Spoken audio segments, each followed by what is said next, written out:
పరీక్షిత్ మహారాజు ఇంకొకటి చెప్తున్నా, ఇది అయిపోయింది. పరీక్షిత్ మహారాజు కలి పురుషుడిని ఎందుకు సంహరించలేదో తెలుసా అంటే, కలిని ఎందుకు చంపలేదు తెలుసా? చంపేస్తే వాడ వదిలిపోతుంది అయిపోదు కదా. కానీ కలి పురుషుడిని చంపాల్సిన పరిస్థితి ఎందుకు వచ్చిందంటే, గోమాతను హింసించాడు. హింసించినది చంపాలి అనుకొని కాదు వదిలేద్దాం, ఇతనికి ఒక 5 ప్లేసులు ఇద్దాం, కానీ దాంట్లోనే ఇప్పుడు పాపం పరీక్షిత్ మహారాజు ప్రాణం కోల్పోయాడు. ఎందుకు చంపలేదు అంటే, కలియుగంలో ఇప్పుడు మనం ఒక పుణ్యక్షేత్రానికి వెళ్ళలేదనుకోండి, అక్కడికి వెళ్ళింటే ఎంత బాగుందో, వెళ్ళి ఆ తీర్థస్నానం చేస్తే ఎంత హాయిగా ఉంటుందో, భగవంతుని స్మరణ చేసి ఆయన చూస్తే ఎంత ఆనందం కలుగుతుందో అనుకుంటే చాలంటే అక్కడికి వెళ్ళొచ్చిన పుణ్యాన్ని రాసేస్తాడు. అందువల్ల కలిని సంహరించలేదండి. కలియుగంలో మానవుడికి బాగా బద్ధకం ఎక్కువ అని తెలిసిపోయింది అనమాట. అప్పుడే పరీక్షకి తెలిసింది. అందుకే కలి పురుషుడిని చంపలేదు. కాబట్టి మనమందరం కూడా భగవన్నామస్మరణని హరిదాసులు మాత్రమే చేయించగలరు. అంటే మిగతా కళాకారుల్ని అవమానపరచడం కాదండి, అది మాకున్న హక్కు. ఖచ్చితంగా చెప్తున్నాను, శ్రవణం మీ పని, కీర్తనం మా పని. ఎప్పుడు ఇంకోటి ఏంటంటే, మేము తరిస్తూ మిమ్మల్ని తరింపజేస్తాం. అలా ఇప్పుడు చూడండి, మేము ఒక్కటి చెప్పుకుంటూ పోతాం అనుకోండి, వాళ్ళకి ఏముంది, ఏమీ లే. నేను వచ్చినప్పుడు 2 ఉన్నారు, 4 ఉన్నారు. ఇప్పుడు చూడండి ఎంతమంది అయినారు. భగవత్ కథను వినడానికి అదృష్టం ఉండాలి. కంపల్సరిగా భగవత్ కథలను తెలుసుకోవడానికి అదృష్టం ఉండాలి, కనుక్కోవడానికి అదృష్టం ఉండాలి. అబ్బా ఎక్కడ చెప్తున్నారో వెళ్ళి విందాము అనడానికి కూడా అదృష్టం ఉండాలి. కానీ బ్యానర్ చాలా రోజుల నుంచి పెట్టారండి కృష్ణమూర్తి గారు. వర్షాభావం కారణంగా చాలా మంది రాలేదు. నేను ఎవరిని ఏమీ అర్థం లేదు, కానీ సంతోషం ఇంతమంది వచ్చారు. నాకు చాలా ఆనందంగా ఉందండి. లక్ష్మీ రమణ గోవింద.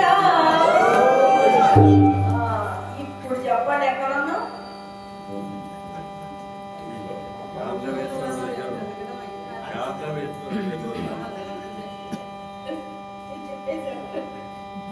మీరు చెప్పండి, ఎవరైనా చెప్పండి, మీరు చెప్పండి. మీరు చెప్పేశారు, సరే మీరు మర్చిపోతారో మళ్ళా చెప్తున్నారు.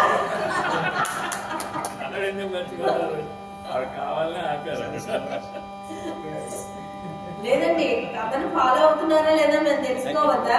అబ్బా చెప్పుకుంటూ వెళ్ళిపోతే మేమేమైనా రేడియోలో అనుకోండి గంట చెప్పి అలా చెప్పుకుంటూ వెళ్ళిపోతాం. వినేవాళ్ళు వింటారు, ఆపేసేవాళ్ళు ఆపి పడుకుంటారు, అంతే కదా. ఎందుకంటే అర్ధరాత్రి 11ంటికి ఇస్తున్నారండి మా కథలో. 11 మంగళవారం పూట 11ంటికి ఇస్తున్నారు. ఎవ్వరు వింటారు ఒక్కసారి చెప్పండి. జబర్దస్త్ కూడా అయిపోతాడు. మా రాత ఏమిటంటే జబర్దస్త్ అయిపోతుంది. 10:30కే అవగొట్టేసుకుని ఆడు వెళ్ళిపోతున్నాడు. 11ంటికి మా అసలు హరికథ అంటేనే సగం మందికి తెలియదు. ఎవరు వింటున్నారంటే 11ంటికి ఇస్తున్నారు. ఏదో మేము ఫోన్లు చేసి అమ్మా మా కథ బాబు వినండి బాబు వినండి బాబు అని మేము ఫోన్లు చేసుకుంటున్నాం. అట్లుందండి మా పరిస్థితి. అయితే హరికథలు కూడా బ్రతికించేవాళ్ళు ఉన్నారండి ఇప్పటికీ. ఎందుకంటే నేను ఇప్పటికీ దేవాలయంలో చాలా హరికథలు చెప్పించారు కృష్ణమూర్తి గారు. నేను విన్నాను, వారు చెప్తుండగానే అమ్మా ఇలాగ హరికథలు పెట్టించానమ్మా, ఇలాగమ్మా ఇలాగమ్మ 3 సార్లు చెప్పారండి నాకు. అంటే నాకు రావడం కుదరలే. ఒక్కసారేమో నాగరాణి గారు శివలీలలో చెప్పినప్పుడు వచ్చానండి. మళ్ళీ ఇప్పుడే రావడం. అసలు ఇవాళ కూడా 102 జ్వరం పొద్దున్న నుంచి. నాకైతే తల ఇట్లా తిరుగుతుంది. అయితే కూడా మాట ఇచ్చామంటే అక్కడికి వెళ్ళి తీరాల్సింది, అంతే. భగవంతుడే శక్తినిస్తాడు అనే ఉద్దేశంలోనే ఇవాళ నేను వచ్చానండి. లక్ష్మీ రమణ గోవింద. గార్ధమణీశ్వరుడు దగ్గరికి వెళ్ళిపోదామండి. గార్ధమణీశ్వరుడు ప్రార్థించాడు. శంకరుడు ఆయన గోళా శంకరుడు అండి. బాబోయ్, ఆయనంత కరుణ ఎవరికి ఉండదండి బాబు.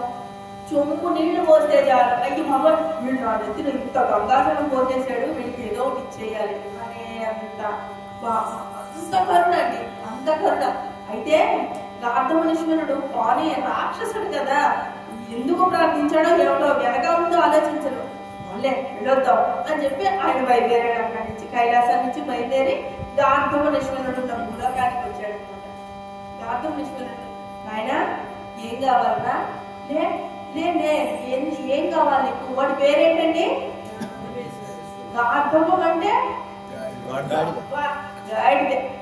వాడి మోహం గాడిదే, శరీరం అంతా మనిషి. అది వాడి తత్వం. అయితే వాడు లేచి శంకర, అభయంకర, పరమేశ్వర వచ్చావా? నా కోసం వచ్చావా? కైలాసం నుంచి వచ్చావా? ఒరే నేను ఎక్కడి నుంచి వస్తే నీకెందుకురా? ప్రార్థించింది నా గురించే కదా, సంగతి ఏంటో చెప్పు అన్నారు శంకర్. అయితే స్వామి నాకు పెద్ద కోరికలు ఏమీ లేవు, అంటే ఓ అడిగేయాలి, అది కావాలి ఇది కావాలి, నాకేం అక్కర్లేదండి. చిన్నదే, చాలా చిన్నది, చిన్న కోరికే అన్నారు. నాయన నువ్వు ప్రార్థించావు, నేను వచ్చా, నీకేం కావాలో చెప్పు ముందు అన్నారు. అయితే కోరిక చిన్నదో పెద్దదో కదా, ఏదో ఒకటి విన్నవించరా నాయన అన్నారు ఆయన. గార్ధమణీశ్వరుడు అంటున్నాడు, స్వామి నేను ఇక్కడ నిల్చుంటా, నా శక్తి కొలది ఒకటే ఒక అరుపు అరుస్తా. ఆ అరుపు ఎంత దూరం వినపడుతుందో అంత దూరంలో ఉన్న జనాలంతా వెంటనే మరణించాలన్నాడు. వరం తగలయ్యా. సరే పాడి ఒరే వీడేంటి ఇలా విన్నాడు, వీడికి ఇవ్వాలా వద్దా ఆలోచించలా, అడిగాడు కదా. వస్తూ కైలాసం పెట్టండి. పార్వతీదేవి అడిగిందంటే స్వామి మీకు ఒక నమస్కారం, మీ భక్తులకి ఇంకొక నమస్కారం. ఏం భక్తులండి వాళ్ళు? ఒకడేమో మీ నెత్తిని చేయి పెడతారంట, ఒకడేమో మిమ్మల్ని పొట్టలో దాచుకుంటానంటారా, మిగతా వాళ్ళేమో గర్భం తాగండి, అది తాగండి, ఇది తాగండి అని తాగించేస్తారా? ఇప్పుడు వీడేమిరా అంటే ఒక అరుపరుస్తా వినిపించే వాళ్ళందరూ పోవాలి. ఇది ఎక్కడ వరాలు స్వామి, మీ భక్తులు ఇది ఇలా ఉన్నారు ఏమిటండి, తేడాగా అన్నది వాళ్ళు. అమ్మా అదంతా లోక కళ్యాణం కొరకు, నువ్వేమి ఆవేశపడుతూ జరిగేది చూడు ముందు అన్నారు. నేనేమన్నా రహస్యం చెప్తారా? అమ్మా రహస్యం చెప్తే ఎలాగా? అందుకని ఇంకేం చెప్పాలి, ఇంకా గార్ధవనేశ్వరుడికి మొదలైందండి. ఆహా వరగర్భం వచ్చేసిందిగా, ఎవరైనా ఎవరైనా ఎదురు చెప్తే ఒక్క అరుపరిచి మొత్తం వాడు అసలే గాడి ఎక్కడ అరిస్తే ఎక్కడికో వినిపిస్తుంది. అలాంటిది వాడు రాక్షసుడు. ఒక్క అరుపరిస్తే అందరిని చెప్పేసేవాడు. యజ్ఞ యాగాధికాలు జరగని పట్ల స్త్రీలను చెరపడుతున్నాడు, ఇక్కడ పడితే అక్కడ హోమాగ్నులను ఆర్పేస్తున్నాడంట. ఎవ్వరు ఏం చేయకూడదు అనేసి అనేటప్పటికీ దేవతలందరూ భయపడిపోయినారు. బ్రహ్మదేవుడి దగ్గరికి వెళ్ళారు. బ్రహ్మదేవుడు మీరేం భయపడకండి, మనమంతా విష్ణుమూర్తి దగ్గరికి వెళ్దాం అనేసి అన్నారు. విష్ణుమూర్తి దగ్గరికి వెళ్ళారు. విష్ణుమూర్తి ఏమో సరే నేను ఆయన పిలిపించి మాట్లాడతానులే, మీరేం బెంగపడకండి. ఎవరిని పిలిపిస్తానన్నారు? విష్ణుమూర్తి ఎవరిని పిలిపిస్తానన్నారు? శంకరుని పిలిపిస్తానన్నారు. పిలిపించి నేను మాట్లాడతానులే, ఏం బెంగపడకండి అని చెప్పి శంకరుడికి కబురు పంపారు. ఎవరి దగ్గర పంపారో తెలుసా అండి? గరుత్మంతుడి దగ్గర. గరుత్మంతుడు పెద్దలు ఎప్పుడైనా సరే భగవంతుడి దగ్గరగా ఉన్నవాళ్ళు ఎవరైనా భగవన్ నామకారం చేసుకుంటూనే వెళ్తారు. ఎక్కడికైనా కైలాసమైనా, సత్యలోకమైనా, బ్రహ్మలోకానికైనా, విష్ణులోకమైన వైకుంఠానికైనా వాళ్ళందరూ భగవన్ నామస్మరణ చేస్తూ వెళ్తున్నాడని గరుత్మంతుడు ఏమన్నా విద్దామా? గరుడ గమన తవ చరణ కమల ప్రియమనసిల సతోమనిత్యం.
మాకు ఒక రకంగా ఇది కూడా పెట్రోలేనండి. చిత్తూరు వైపు అయితే పొద్దున్న రాత్రి 9ంటికి నుంచి పొద్దున్న 7, 6, 4 అట్లా చెప్పాలండి హరికథలు.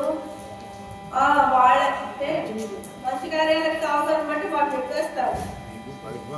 మేము అక్కడ ఉండట్లేదు కదా, మేము అక్కడ చెప్పడం లేదు.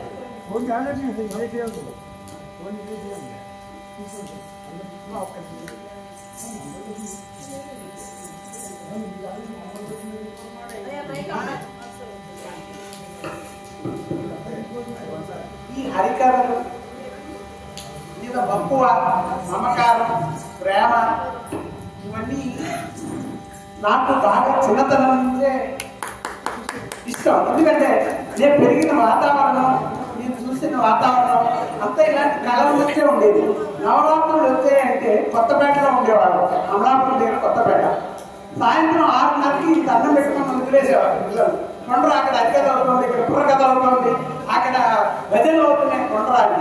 ఇక మా పని అంటే ఒక చాప తుమ్ముకుంటా పట్టుకోవడం, పోవడం, ఆ జనంలో కూర్చోవడం. ఇక వాళ్ళు చెప్పేవి వింటూ వింటూ హరికథలు కానీ, బుర్రకథలు కానీ, మరి భజనలు కానీ, నాటకాలు కానీ, ఇక వీటి అన్నింటికన్నా మించిన సినిమా. స్క్రీన్ కట్టి సినిమాలు వేశారు.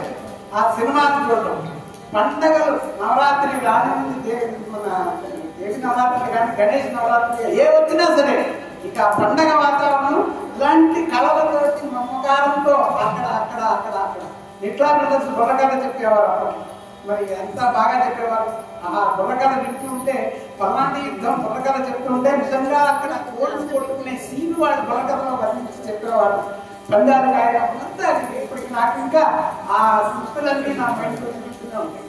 అలాంటి కళలు అప్పటి నుంచి మమకారంతో, ఇలాంటి పెద్దల సహాయ సహకారంతో ఇవాళ ఈ వనస్థలిపురంలో నడుపుకుంటూ మెల్లిమెల్లిగా వస్తున్నాము.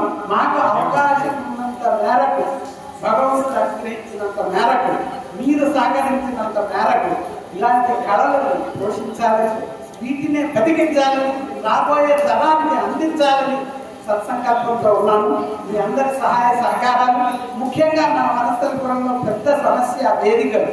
ఈ వేదికలు ఇచ్చి సహకరించే దాతలు ముందుకు రావాలి, వేదికలు ఇవ్వాలి. మేము ఏదో విధంగా ఆర్థికంగా ఎవరి మీద భారం పడకుండా మా వంతుగా మేము ఏదో కథను, హరికథ కానివ్వండి, బుర్రకథ కానివ్వండి, చివరికి పౌరాణిక పద్యనాన్ని కానివ్వండి, ఏదో ఒక విధమైన కళను తీసుకురావడానికి మా వంతు కృషిగా వనస్థలిపురం కొత్త సమాజం, అలాగే సంస్కార భారతి, అలాగే మన కళాకారుల సంస్థలు చాలా ఉన్నాయి వనస్థలిపురంలో. మరి మీరందరి సహాయ సహకారాలతో ముందుకు వెళ్దాం. మీరందరూ సహకరించండి. ఎక్కడ ఏ కార్యక్రమం పెట్టినా మీకు అవకాశం ఉంటే మానకుండా రండి, మమ్మల్ని దీవించండి, కళను ప్రతినిధించండి. లక్ష్మీ రమణ గోవింద, ఈ బ్రేక్ అయిపోయింది గోవింద, ఈ బ్రేక్ అయిపోయింది కదండి. అంతేగా అయిపోయిన తర్వాత కూడా గోవిందే కదండి. ఎప్పుడైనా సరే భోజనకాలే భగవన్ నామస్మరణం, భోజనానంతరే భగవన్ నామస్మరణం, మధ్య కూడా కాబట్టి ఈ బ్రేక్ తర్వాత కూడా గోవింద రాసుకోండి. ఆంజనేయ గోవింద. భగవంతుడు హరినామస్మరణ చేసుకుంటూ కైలాసానికి వెళ్ళి పరమశివుడికి నమస్కరించి సవినయంగా, చూడండి మన ఇంటికి వచ్చిన పిల్లలకు కూడా అదే విధంగా నమస్కారాలు చేయమని చెప్పాలి వచ్చిన వాళ్ళందరికీ. మార్కండేయుడి కథ అందరికీ తెలిసే ఉంటుంది, తెలియని వాళ్ళు ఎవరుంటారండి. మార్కండేయుడికి 16 ఏళ్ళు ఆయుష్యం అన్నారు శంకరుడు. ఆయన తెలివిగా అన్నారులేంటి. అయితే వీళ్ళు సప్తర్షులు ఏమో దీర్ఘాయుష్మవ అనిపించారు. వీళ్ళు లాక్కొని పోయి బ్రహ్మదేవుడి దగ్గర కూడా అనిపించేస్తే అయ్యా సగం భారం తీరిపోయింది అని వీళ్ళు అనుకుంటారు. అక్కడ ఆ భావం సగం ఆయనకు పడింది అనమాట. వీళ్ళందరూ తీసుకుని వెళ్ళి ఒరే నాయన ఇట్లా చేయగా, నారదుడు ఎంత తొందరంటే మా ఆర్జునండి నారదుడు, ఆయన ఎంత తొందరే యమధర్మరాజు దగ్గరికి వెళ్ళి ఇదిగో వాడిని అప్పలేమంట నువ్వు ఆయన దగ్గర చెప్పి ఈ పిల్లాడి దగ్గరకు వచ్చి నువ్వు శివలింగాన్ని ఉండమందరా, వాళ్ళు శివనామాన్ని చేస్తూనే ఉండరా అని ఈడికి చెప్పి ఇద్దరికి తగవడు పెట్టేసి ఆయన మొత్తానికి ఆయన చంపేదాకా ఊరుకోలేదు. మార్కండేయుడు మళ్ళీ ప్రార్థిస్తే కానీ ధర్మరాజు పెట్టలేదు. ఆ విధంగా ఉంటుంది అనమాట. సరే, ఇందిరారమణ గోవింద. ఎక్కడన్నా ఈ బ్రేకులు ఆగాము, దగ్గర ఉన్నావా? సవినయంగా నమస్కరించి, శంకర, మిమ్మల్ని వైకుంఠానికి తీసుకురమ్మన్నారు, మీరు వస్తారా? నా మీద వచ్చినా సంతోషమే, లేదా సమరి వాహనం మీద వస్తానన్నా ఆనందమే. వాళ్ళ చాయిస్ వాళ్ళకి వదిలేశాను. మీ కారులో రండి, లేదా మేము పెంచులో మా పెంచులో వచ్చినా సంతోషమే అన్నాడు అనమాట. అయితే నేను నా వాహనం మీద వస్తాను, పెళ్లి రావయ్యా, చాందాలకి ఏ బరువు లేకుండా చూస్తున్నాగా వెళ్ళరా అన్నాడంట జరిగిపోతున్నవారు శంకరుడు. సరే, ఆయన వైకుంఠంకి వచ్చారు. వృషభారుడి ఋతువాహనం మీద ఆయన వచ్చాడనమాట శంకరుడు. వచ్చి వాళ్ళిద్దరూ మాట్లాడుకుంటున్నారు, విష్ణువు శంకరుడు. స్వామి, మీరు మీ భక్తునికి ఇచ్చిన వరం ఉపసంహరించుకోవాలి అన్నాడు రమానాథుడు. అబ్బే పదే చెప్పానండి, ఆ పని నా వల్ల కాదు అన్నాడు ఉమానాథుడు. అలాగైతే నేను మీ భక్తుడిని సంహరిస్తాను అన్నాడు వైకుంఠపతి. మీరు నా భక్తుడిని సంహరించలేరండి, అది మీ వల్ల కాదు అన్నాడు కైలాసాధిపతి. సరే, సంహరిస్తే నాకేంటి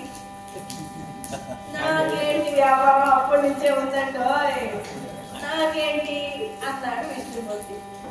సరే, మీరు ఆ విధంగా నా భక్తుడిని సంహరిస్తే నేను మీ చరణదాసుడిగా ఉంటాను అన్నాడు శంకరుడు. ఓహో, అలాగా? ఒకవేళ నేను మీ భక్తుడిని సంహరించలేకపోతే మీరన్నమానే నేను అంటున్నా, మీ చరణదాసుడిగా నేను అని ఇద్దరు అనుకున్నారండి. అందుకే శివాయ విష్ణు రూపాయ శివరూపాయ విష్ణువే. మా చిన్నప్పుడు అనేవారు, మా గురువు గారు చెప్తూ ఉండేవారు అండి, శివాయ విష్ణు రూపాయ, శివుడికి ఒక రూపాయి విష్ణుమూర్తి బాకి, విష్ణుమూర్తి రూపాయి శివుడికి బాకి, వల్లే ఈ రూపాయి నీ దగ్గర ఉంచుకో, నా రూపాయి నా దగ్గర ఉంచుకుంటా, మన బాకి అలాగే ఉండనివ్వలేవయ్యా, పర్వాలేదు, ఇలా ఉంటేనే మన సంబంధం బాగుంటుంది అనుకుంటున్నారంట. ఆ విధంగా సరే అయితే అలాగే కానివ్వండి అని చెప్పి ఈయన కైలాసానికి వెళ్ళిపోయినారు శంకరుడు. ఇక ఈయన ఊరుకుంటారా, ఒక దివ్య సుందరిగా అవతరించి భూలోకానికి వచ్చాడండి. ఎవరు? విష్ణుమూర్తి.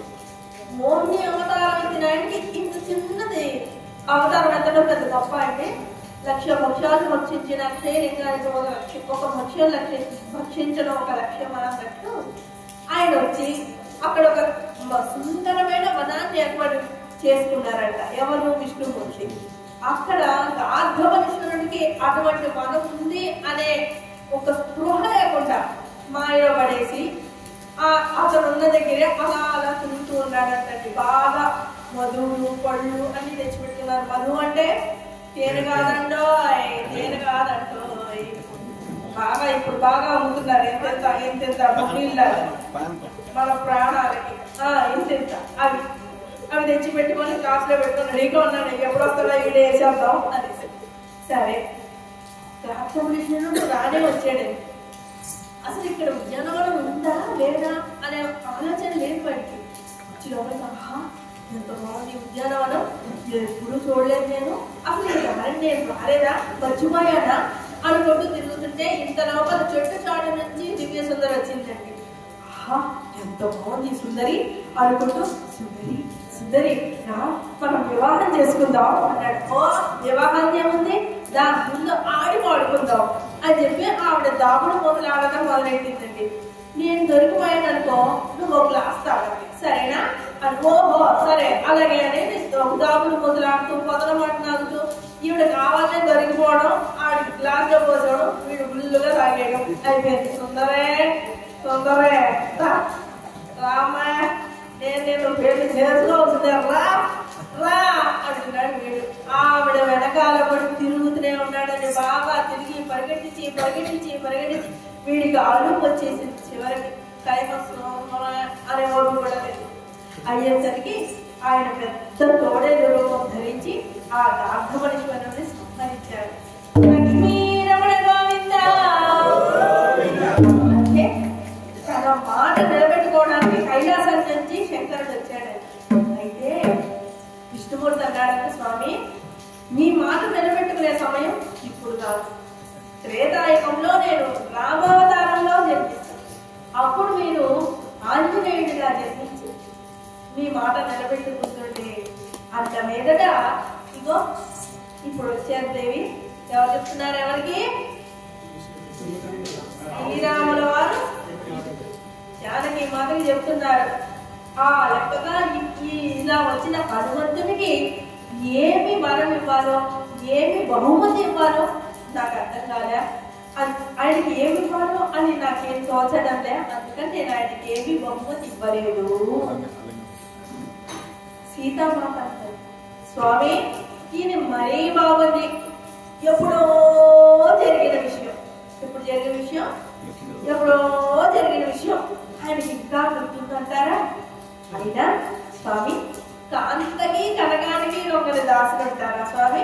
చూడండి, ఇదిగో ఈ అద్భుతమైన ముత్యాల హారాన్ని ఆయనకు బహుకరిస్తాను, చూస్తారా అన్నది జానకి మాత. శ్రీరామచంద్రుల వారు అన్నారట, దేవి ఊరుకో, నువ్వు ఇచ్చే బహుమతులు పుచ్చుకునేవాడు కాదు హనుమా, నా మాట విను, ఇవ్వకు, అతను పుచ్చుకోడు అన్నారు. నా శక్తి మందు అతని భక్తి ఏ పాటిదో మీకు తెలియజేస్తాను. వెంటనే నేను వెళ్ళి అతనికి బహుకరించే వస్తా అని చెప్పి అక్కడ నుంచి వెళ్ళిపోయింది. వెళ్ళి హనుమంతుడి దగ్గరికి వెళ్ళింది. ఆయన రామనామ గానం చేసుకుంటూనే ఉంటారండి. ఏమన్నా ఉందామా?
చేసేసరికి నాయన శ్రీరామచంద్రమూర్తి మొట్టమొదటి బహుమతి నీకే ఇవ్వవలసి ఉంది.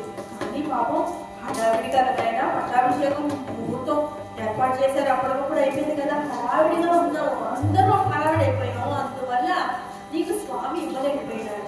ఏమనుకోనాయన, అందుకే నేను ఊరుకుంటానా, నీ తల్లినైనా నేను ఈ ముత్యాలహారాన్ని తీసుకొచ్చాను, స్వీకరించడానికి అన్నదండి సీతమ్మ. ఆ మాటలకు హనుమంటున్నాడమ్మా, నేనేం చేశానమ్మా, నాకెందుకమ్మా ఈ ముత్యాలహారము అన్నాడు. మొదటగా మామూలుగానే తిరస్కరించాడు. అయితే సీతామాత అన్నాడు, నాయన నీవు చేసిన కార్యాలు 1, 2, 3 ఎంతని చెప్పాలి తండ్రి? శ్రీరాముడిని నన్ను కలిపే వరకు నీవు ఎన్ని పాటలు పడ్డావు తండ్రి? 1, 2 సుగ్రీవ శ్రీరామ మైత్రి చేసావు. తర్వాత అక్కడ లంకారాజ్యంలో సగం తగలబెట్టేసావు, అయిపోయింది. మళ్ళీ ఆయన శ్రీరామచంద్రుడినే చూసినంత ఆనందం కలిగించావు, ఆయన ఉంగరాన్ని చూపించి శ్రీరామచంద్రుడికి నా చూడాలని చూపించి అబ్బా ఇది సీతనే అని ఆయనకు ఆనందం కలిగించావు. రామరావణ యుద్ధంలో ఎంత తోడ్పడావో అందరికీ తెలిసిందే. సరే, నువ్వు అంతేనా భరతుడిని చితి మీద పేర్చుకొని అక్కడ తగలడిపోకుండా కాపాడింది కూడా నువ్వే కదా నాయన. ఇన్ని చేసావు, నీకు ఒక్కటి చేయలేమా? జీవితేశుని వార్త చెవిచేర్చి ఆనాడు సీత ప్రాణముల రక్షించలేదా? ఎంత కాపాడినావు తండ్రి, నీవు ఇన్ని సహకారాలు చేసావు కాబట్టి ఈ ముత్యాలహారాన్ని స్వీకరించు అన్నదంటే అమ్మా, నేను ఎందుకమ్మా నన్ను ఎంతలాగా బలవంతం పెడుతున్నారు? నేను కోతిని, నాకు నీతి లేదనుకున్నారా ఏమిటి? కోతిని నేను లోకములకు తల్లిదండ్రుల మీరు, నేను కోతినమ్మా, మీరు తల్లిదండ్రులు, నాకెందుకమ్మా ఈ బహుమతులన్నీ? శ్రీరామదూత, శ్రీరామ వంటూ అనే అద్భుతమైన వరాలు ఇవ్వండి తల్లి, ఇంకా నాకేమి వద్దు అన్నాడు. మనం ఒక పంటు రీతి కొడు కీర్తన పాడుతున్నామండి, అద్భుతంగా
చెప్పుకోవడం చాలా చాలా గొప్పదండి.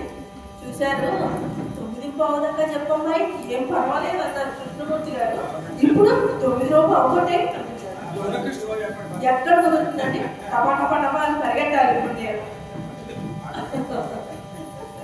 తప్పకుండా సాధ్యమైనంత వరకు 9 చూస్తాను అని చెప్తారు. అన్ని వివరాలు నేర్చుకోవాల్సిందే, తెలుసుకోవాల్సిందేనండి. మనం ఆ విధంగా చాలా వెతులాడిందండి నేను తీసుకున్నాను. ఇంతలో శ్రీరామచంద్రుల వారు ఏం చేశారు తెలుసా? ఒక చిన్న జిమ్మికు చేద్దాము అనుకొని, హనుమ మేమిచ్చే బహుమతుల వల్ల నీకేమి ఆనందం కలగనప్పుడు మా వల్ల మాత్రం ఆనందం కలుగుతుందా? ఏమక్కర్లా, నువ్వే పుచ్చుకోక్కర్లేదు బహుమతి. సీత రా తీసుకొని వచ్చే అన్నారు.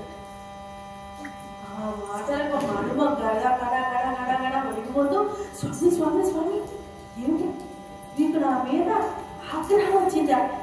మీరు నన్ను అనుగ్రహించాలి కానీ ఆగ్రహించకండి తండ్రి. ఇప్పుడు ఏమిటి?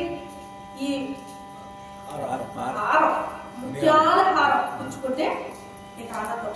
ఆయనకు మాటలు రావట్లేదండి, నాకు మాటలు రాక కాదు, ఆయనకు మాటలు రావట్లేదు. ఇప్పుడు ఈ హారం పుచ్చుకుంటే నీకు ఆనందం అంతేగా, సరే అని చెప్పి పుచ్చుకొని ఒక మూలకి వెళ్ళాడు. ఆయనకి ఎప్పుడు మూల పని అదో ఇక్కడ కూడా అక్కడే ఉంటాం. పుచ్చుకొని వెళ్ళి మూల పుచ్చు సీతాదేవంటారు చూసారా? నేను కొంచెం కోపించుకునేసరికి బొమ్మలు పుచ్చుకున్నాడు. అబ్బే మా హనుమంతుడు పుచ్చుకోడు అన్నారు. నీ కాన్ఫిడెంట్ బాబోయ్ నేనంటున్నాను అనమాట. అసలు ఇళ్ళగానే పండగ అయిపోతుందా? చూడు ఎన్ని సంరంభాలు కావాలి, పండగ రావాలి ముందు. నువ్వు ఇళ్ళగానే పండగ అవుతుందా? అవుతుగా కాబట్టి జరిగేది చూడు. ఈ పక్కకి వెళ్ళిన హనుమంతుడు హారంలో ఒక్కొక్క ముత్యాన్ని తీసి అటుక్కలు కొరికి చెవు దగ్గర పెట్టుకొని అని పడేస్తాడు. అలా 1 కాదు 2 కాదు 3 చూసిందండి ఆవిడ. 3 చూసి స్వామి స్వామి స్వామి అక్కడ చూడండి హనుమంతుడు ఏం చేస్తున్నాడు, రండి స్వామి మీకు ఎప్పుడు పనిలేక చేయండి అని చెప్పి చేపట్టుకొని లాస్ట్ ఏం చేస్తున్నాడు హనుమ? మళ్ళీ ఈలో 3 అయ్యాయి, 4 తీసి ఆల్రెడీ చెవు దగ్గర పెట్టుకొని కిందేసేసారు. ఇది చూశారు హనుమ హనుమ హనుమ ఏం చేస్తున్నావయ్యా అనేసరికి స్వామి ఏలనయ్య ఈ పనికి రాని ముత్యాల హారమని అనుచు, ఏలనయ్య ఈ పనికి రాని ముత్యాల హారమని అనుచు, మూల పెట్టి పట్టుని నిరికించి కొడుకరాముడని కనుచు. ఎందుకయ్యా ఎలా చేస్తున్నావు? అడగవయ్యా, అలా చేయకూడదయ్యా, అది ఎంత విలువైందో తెలుసా నీకు అన్నారంట శ్రీరామచంద్రుల వారు. స్వామి విలువైంద చేతి వినగ ఒక ముత్యమైన స్వామి చేతి వినగ ఒక ముత్యమైన శ్రీరామ జయ రామ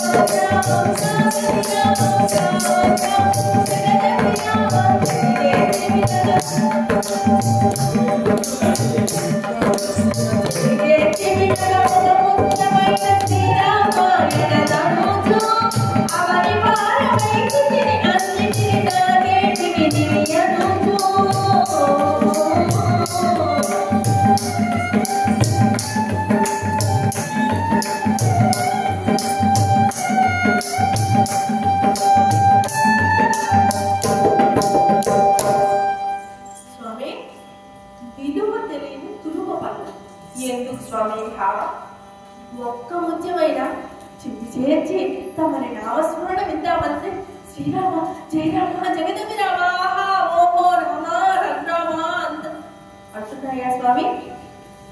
రామనామం చేయని రత్నమైన వజ్రమైన నాకు అక్కర్లేదు స్వామి. రామనామం చేసే చిన్న రాయి చాలు, దాని దగ్గర కూర్చొని నేను భజన అంతే తప్పించి నాకు ఈ వజ్రాల మీద దీని మీద దేని మీద నాకు ఆసక్తి లేదు స్వామి. అలా ఆసక్తి ఉంటే మా రాజు సుగ్రీవుడు ఎప్పుడో తెచ్చుకోగా పోసి ఉండేవాడు కదా. నాకు వద్దు స్వామి, దీనిలో ఏముంది తండ్రి, మాకు కావాల్సింది రామవంటూ కేవలం నామవంటూ అనే నామం మాత్రమే చాలు తండ్రి, ఇంకేమి వద్దు అన్నాడు. గాఢంగా ఆలింగనం చేసుకున్నారండి శ్రీరామచంద్రుల వారు. హనుమ, నీకంటే మించిన భక్తులు లేరయ్యా, నీవు నాకు భరతునితో సమానము అని చెప్పి గాఢంగా కౌగిలించుకున్నారు. ఇంతలో కొంతమంది చెలికెత్తులు వచ్చి సీతాదేవిని అలంకరణ మందిరానికి తీసుకెళ్లారు. వారు కావాలా మొదటి రాత్రి కదండి పట్టాభిషేకం చేసిన రోజు ఫస్ట్ నైట్ చేస్తారు అనమాట. ఆ విధంగా అలంకరణ మందిరానికి తీసుకెళ్లారు. దక్షుడైన శ్రీరామచంద్రుడిని విడిచిపెట్టకుండా అక్కడే కూర్చున్నాడు హనుమంతుల వారు.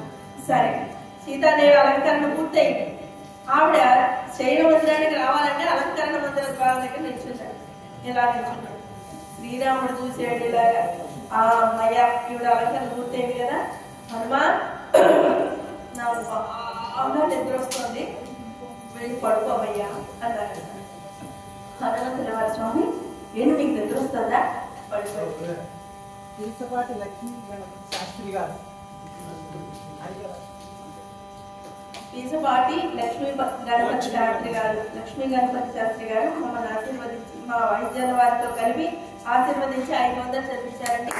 వారికి ఆ భగవంతుడు ఆయుధాలు కల్పించాలని ప్రార్థిస్తున్నాము.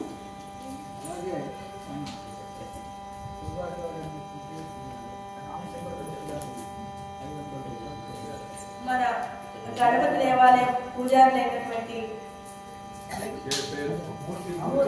రామచంద్రమూర్తి గారు మమ్మల్ని ఆశీర్వదించి 500 చదివించారండి. వారికి వారికి ఆయుధాలు భోగభాగ్యాలు కల్పించాలని ప్రార్థిస్తున్నాము.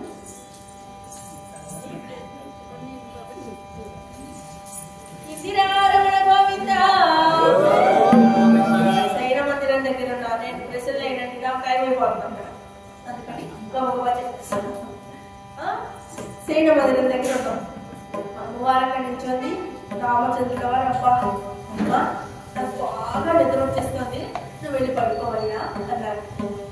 హనుమంతుల వారు, స్వామి మీకు నిద్ర వస్తుందా, అయితే పడుకోండి, మీ కాళ్ళు పడుతూ నేను ఇక్కడే కూర్చుంటాను అనేసి కాళ్ళు పడుతూ కూర్చున్నారు.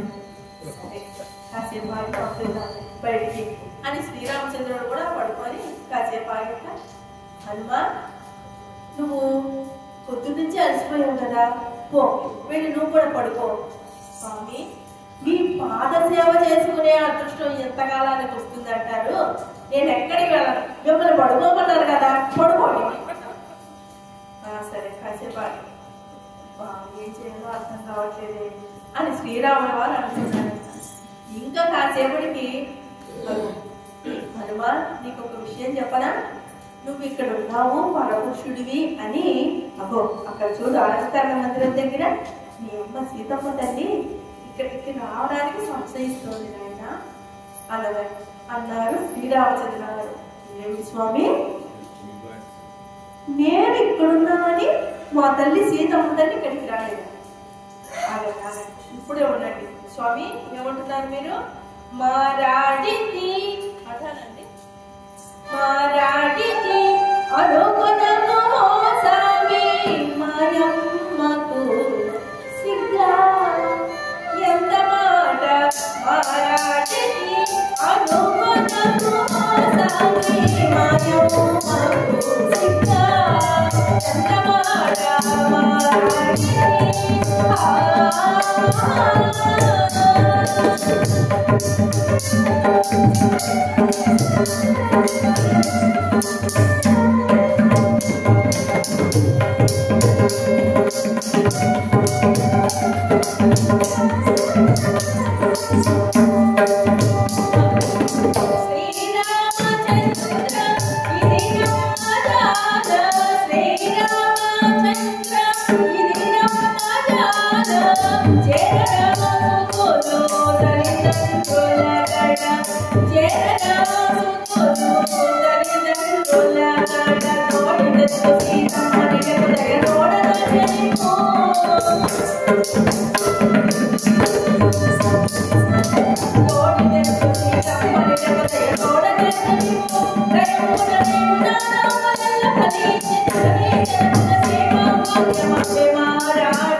Oh,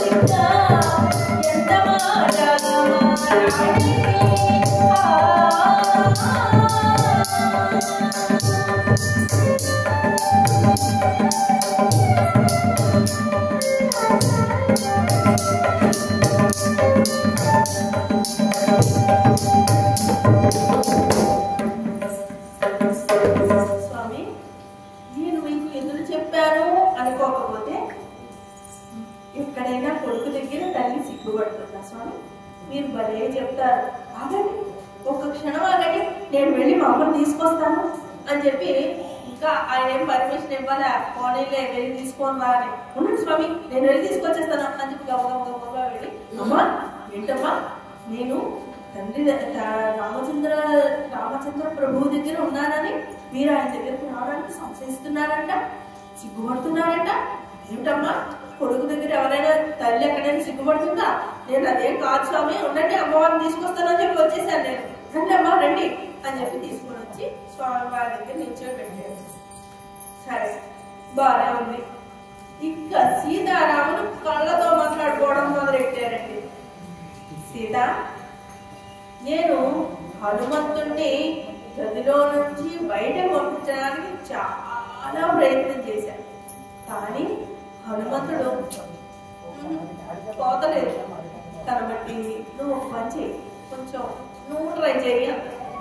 పంపించడానికి నువ్వు ట్రై చేయంటే ఆవిడన్నాక బాగుంది, మీ భక్తుడు మీ వాడే వినకపోతే నా వాడే వింటాడు స్వామి, సరేనే చూస్తానండి అని ఇద్దరు కళ్ళతోనే సౌఖ్య చేసుకొని, హనుమా చాలా పొద్దుపోయింది కదా నాయన, సరే నాకు ఎప్పటి నుంచో ఒక కోరిక ఉంది, అది ఇప్పుడు తీరుద్దామంటే పాప రాత్రి అయిపోయింది, నువ్వు ఏం చేస్తావు? అమ్మా ఏంటమ్మా, ఏంటిది చెప్పమ్మా, చెప్పు, ఏం పర్వాలేదమ్మా, ఏం కోరికైనా సరే, అర్ధరాత్రే కదమ్మా, ఎప్పుడైనా నేను తీర్చేయగలమ్మా, చెప్పమ్మా. నాకు ఎప్పటి నుంచో సరయూ నది జలాలు తాగాలంది నాయన.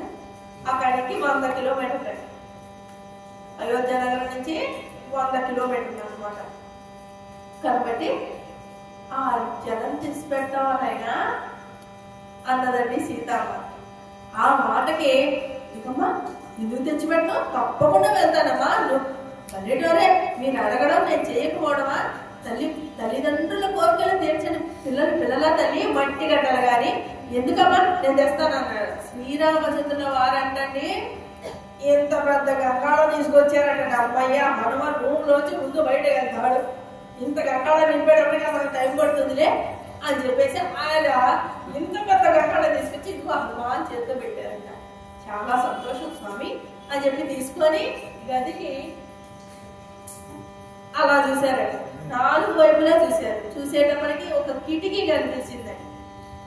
అప్పట్లో అంటే మనలాగా ఊసలు పెట్టుకునే వాళ్ళు కాదు, గొప్పలు ఎవరు లేరు కాబట్టి అలా చూసి కిటికీలు తెచ్చారు. ఈ స్వామి రామచంద్ర ప్రభువుల వారు తెచ్చిచ్చిన గంగాళానికి ఆయన తోకను తీసి కట్టారు, బయటికి వేసారు. ఈ గంగాళాన్ని తోకను పెంచి పెంచి పెంచి పెంచి సరయోనల దాకా పెంచి ఆ నీటిని ముంచి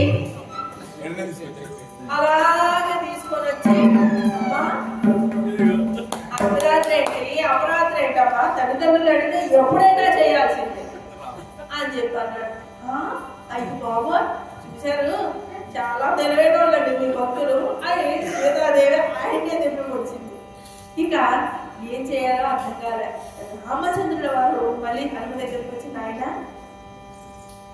తల్లిదండ్రుల రహస్య సమావేశంలో పిల్లలు చిన్నవాడిగా ఉన్నప్పుడు ఉండొచ్చు, నువ్వు చాలా పెద్దవాడు కదా, మా కొడుకువే కాదని చెప్పట్లే, నువ్వు చాలా పెద్దవాడు, నీకు ఊహ బాగా తెలిసింది కాబట్టి నువ్వు ఉండకూడదు, కాబట్టి నువ్వు బయటికి వెళ్ళి అన్నాడు. ఓహో ఇదో సమస్య, బాగుంది. ఏమన్నా ఇప్పుడు పెద్దవాడు ఉండకూడదు, చిన్నవాడు ఉండొచ్చు అనమాట. అయితే స్వామి నా చేతిలో పనది అని అనిమాధ్యష్ట సిద్ధులు ఉన్న స్వామి కనుక చిన్న కోతి పిల్లలాగా మారిపోయినారండి.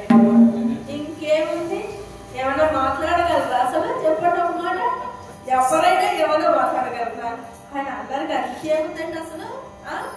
ఆ విధంగా చిన్న కోతి పిల్లలా మారిపోయింది. స్వామి ఇప్పుడు ఉండొచ్చా? ఏం చెప్తారండి అసలు? చెప్పండి, సీతారాములు ఏం చెప్తారు?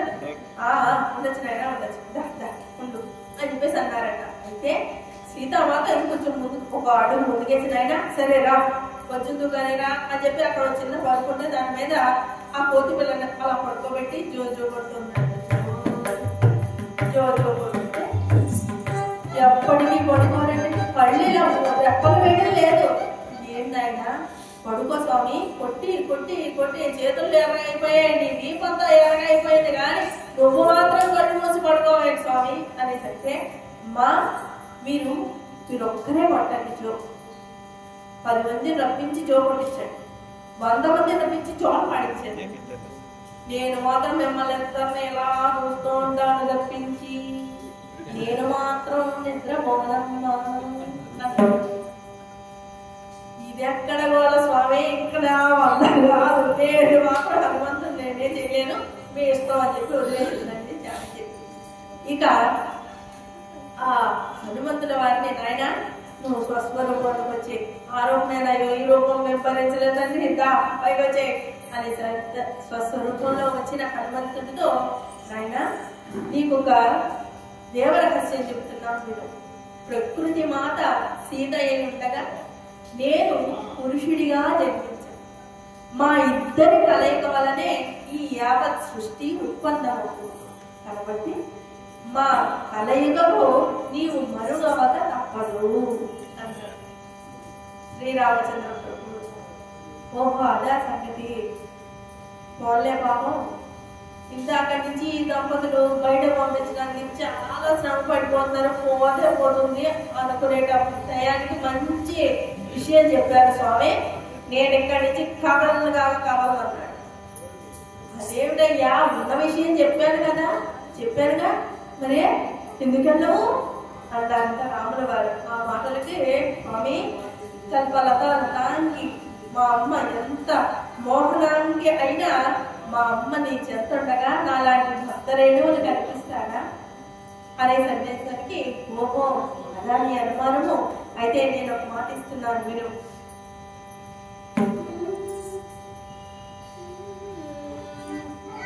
జానకి మోహ పారవశ్యమున నిన్ను మరతుడని తలపకో, జానకి పారవశ్యమున నిన్ను మరతుడని తలపకో, అనుమానమునముడు వేయుమా చిటికె, అనుమానమునముడు ఎప్పుడు అనుమానం వచ్చినప్పుడు వేయుమా చిటికె, నేనావలిస్తూ ఏం చేస్తాను ఆవలిస్తాను, నేనావలిస్తూ సగదా నిర్ణయం విధి నీకు నాకు, ఎప్పుడు నిర్ణయం నీకు, నీకు ఎప్పుడైనా అనుమానం వచ్చిందనుకో, అమ్మో నా స్వామి నన్ను పట్టించుకోవడం లేదు అని అనుమానం వచ్చినప్పుడు చిటికే నేను ఆవలిస్తా, అది నీకు దృశ్యం కనిపిస్తుంది. ఇప్పుడు మనకు వచ్చాయండి స్కైప్ అని, మన ఇక్కడి నుంచి అమెరికాకి మాట్లాడాలని ఇంకోటి వీడియో కాల్స్ అని చాట్స్ అని, అవన్నీ ఆ కాలంలోనే ఉంది. నీకు అనుమానం వచ్చినప్పుడు చిటికేస్తే నేను ఆవలించిన దృశ్యము నీ కంటికి కనిపిస్తుంది అని చెప్పి శ్రీరామచంద్రమూర్తి ఆయనకి వరం ఇచ్చారండి. చిటికల వరం ఎందుకు ఇచ్చారో ఇది కూడా కొరకోసే, అయితే వినండి. ఇచ్చారు, సరే స్వామి వరం ఇచ్చారుగా ఇంకేంటి భయం అని చెప్పి గదిలోంచి బయటకు వచ్చేసాడు. సీతాదేవి కాళ్ళు పడుతూ అంటారు స్వామి ఏంటి ఇంత బాగా సామాన్యమైన కాలాంటివి, బ్రహ్మ కడిగిన పాదాలు, బ్రహ్మం కాని పదాలు. మా గురుగారు వేరే రకంగా చెప్పారు, ఆ పాట ఒక్కసారి బ్రహ్మ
అమ్మవారు అంతటి గొప్ప బాధలు పడుతుంది. సృష్టి సృష్టి ఆది కాలంలో బ్రహ్మదేవుడికి అడిగాడండి.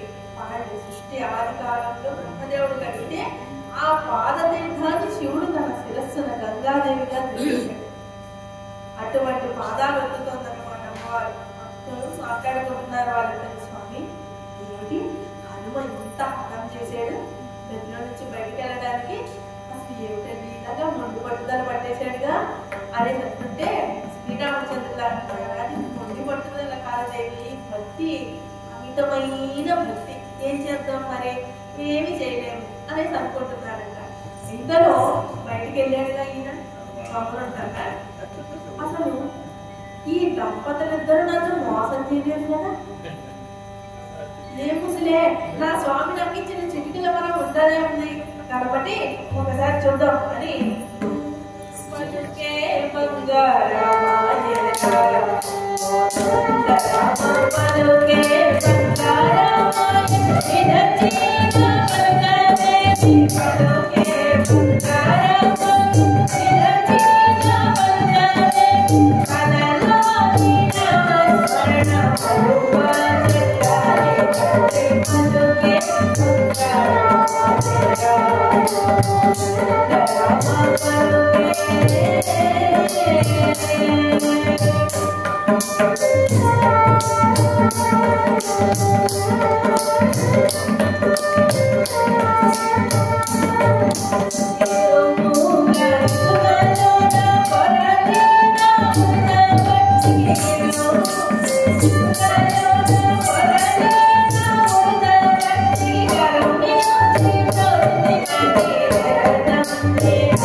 హనుమంతుడు చిటికలు వేస్తూ చిందులు వేస్తూ ఆడుతూనే ఉన్నాడు, మొదలెట్టాడు.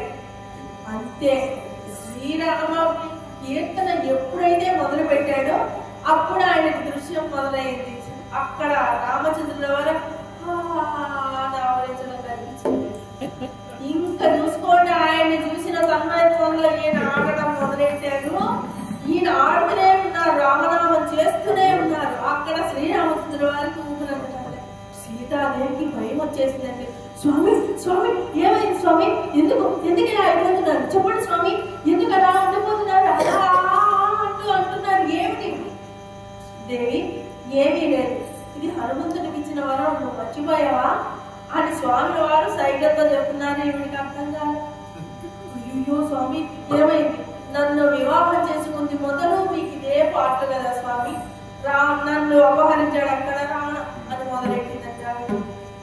వివాహం చేసుకున్నారు, అడవులకి వెళ్ళాము, అక్కడేమో పక్కసార్లు వద్దామన్నా ఎవరో ఉండలేదు, అలా వెళ్ళిపోయాం. అలా వెళ్ళేసరికి లక్ష్మణుడు గీత గీసినా నేను దాటిచ్చేసాను, రావణాసుడు ఎందుకు వెళ్ళిపోయాడు, అక్కడ నా కోసం రామరావణ యుద్ధం జరిగింది, మళ్ళీ ఎలాగో వచ్చాము, హాయిగా ఉందాం అనుకుంటే ఇదేంటి స్వామి అని ఈవిడ మొదలెట్టింది. అయితే ఈవిడికి ఏం అర్థం కావట్లేదు, ఈయన ఎంత సైకిల్ చేసినా అవ్వట్లేదు. అత్తగారి కబురు పెట్టింది కౌసల్యాదేవి. కౌసల్యాదేవి పరుగు వచ్చింది. నాయన ఏమైందా తండ్రి, ఎందుకురా ఇలా అయిపోతున్నావు, ఏదైనా నా గర్భవాసంలో జన్మించడమే నువ్వు చేసిన పాప అని ఈవిడ మొదలెట్టిందండి. పాప ఈయన బాధ ఎవరు అర్థం చేసుకోవట్లే, వేడ బాధలు వెళ్ళగలుగుకుంటున్నారు అంతే. అయ్యో పుట్టిన దగ్గర నుంచి అదిగో విశ్వామిత్రుడు వచ్చి తీసుకెళ్ళిపోయారు, మళ్ళీ ఎక్కడైనా పెళ్లి జరిగింది కదా అనుకుంటే మళ్ళీ అయోధ్య వెళ్ళిపోయినాం అని మొదలైంది ఈవిడ కూడా. ఇంతలో వశిష్ఠుల వారి విషయాన్ని తెలుసుకొని గబగబా వచ్చి అమ్మ ఒక్క క్షణం ఆగండి ఒకరికి ఇద్దరయ్యారు అని చెప్పి వారు ఆగి శ్రీరామచంద్రుడిని చూసి ఆయన ఉపదృష్టితో తెలుసుకొని ఓ ఇదంతా హనుమంతుల వారి పని అమ్మ చూడండి హనుమంతుడి పని ఆయన ఎక్కడున్నాడో వెళ్ళి ముందు పట్టకరండి అని చెప్పి కొంతమంది కవిపుంగోళ్ళు పంపించారంట. వాళ్ళు పంపిస్తే హనుమంతుడు ఆగలేదంటే హనుమంతుడు ముందు వాళ్ళు ఎవరు ఆగలేరు, ఒక్కసారి విజిలిస్తే అట్లా వెళ్ళి పడిపోతున్నారంట. అందుకని వశిష్ఠుల వారే స్వయంగా వెళ్ళి హనుమ ఆగవయ్యా ఆగు అంటుంటే ఆగట్లేదండి. 10 మంది చేతులు పట్టుకున్నారు, 10 మంది కాళ్ళు పట్టుకున్నారు, 10 మంది నోరు పూసారండి హనుమంతుడు. అప్పటికే కోపం వచ్చింది. రామనామ జన్మాన్ని తరింపజేసే రామనామాన్ని నేను స్మరిస్తుంటే ఏంటి మీరు ఇంత పని చేస్తారా అని ఒక్క విధున్న వాళ్ళందరినీ కొట్టేదాన్ని అందరూ ధమాన్ని కింద పడ్డారు. ఇంతలో వశిష్ఠుల వారు ఆగు హనుమ ఆగు, నువ్వు మితిమీరి చేసిన నీ పూజ అక్కడ నామ పూజ చేస్తున్నావే అది హనుమంతుడి శ్రీరామచంద్రుడికి ప్రాణాంతం అయిపోయింది. ఆయన అనగానే ఆ నామాన్ని అన్ని పరుగున శ్రీరామచంద్రుడికి హనుమంతుల వారు వెళ్ళి ఆయన పాదాల మీద స్వామి నేను చేసిన జపం ఇంత పని చేస్తుంది అనుకోలేదు స్వామి, క్షమించండి స్వామి అనగానే హనుమా పర్వాలేదయ్యా, నీవు జపం ఆపిన వెంటనే ఊపిరి సరిపినట్లయింది, ఏం బాధపడట్లేదు, ఇప్పుడు బాగానే ఉన్నాను అన్నారంట శ్రీరాముల వారు. అయితే అప్పటికి కూడా హనుమంతుడు విచారంగా కూర్చున్నాడండి. ఎందుకు విచారం చెప్పండి? నాకు ఇచ్చిన చిటికల వరం పోలేట్లేనా స్వామి అన్నారంట. ఈ వరం అడిగింది మన కోసమేనేమోనండి నిజంగా. ఎందుకంటే అసలు స్వామివారు ఏం చెప్తున్నారో తెలుసా?